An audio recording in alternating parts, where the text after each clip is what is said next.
December அன்னைக்கே நான் வந்து சொல்லியிருக்கேன், நாம எதிர்க்கிறது யாருக்குங்க? யார?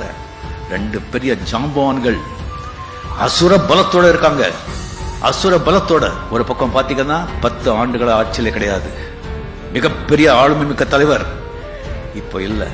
அவருடைய வாரிசு அந்த லெகசியை நிரூபிக்கணும். அந்த நிர்பந்தம் வாழ்வா சாபாவுடைய நிர்பந்தம். இன்னொரு பக்கம் ஆட்சி கையில வச்சுக்கிட்டு அந்த குபேரனோட கஜானாவே கையில வச்சுக்கிட்டு அவங்க காத்துட்டு இருக்காங்க.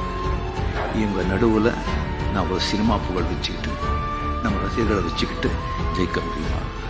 என்னை நம்பி ஒரு வழிக்கடன் ஆக்குறது இந்த வயசுல இந்த காலத்துல அது எனக்கு தெரியாது. அது பல பேர் பல விதமா பேசுவாங்க. கோழைன்னு சொல்லுவாங்க, அதுக்கு கோழைன்னு சொல்லுவாங்க, பயந்துட்டாங்க சொல்லுவாங்க, போற வரும்போது அப்படின்னு சொன்னாங்க. அப்படி ஒரு கெட்ட பேர் வேண்டாம் சொல்லிட்டு தான் நான் வந்து இதெல்லாம் பண்ணிட்டு நான் இறங்கினா கூட இந்த மாதிரி சந்திக்க வேண்டியிருக்கு. இப்ப என்ன பண்றது? 1900 Download ShareChat.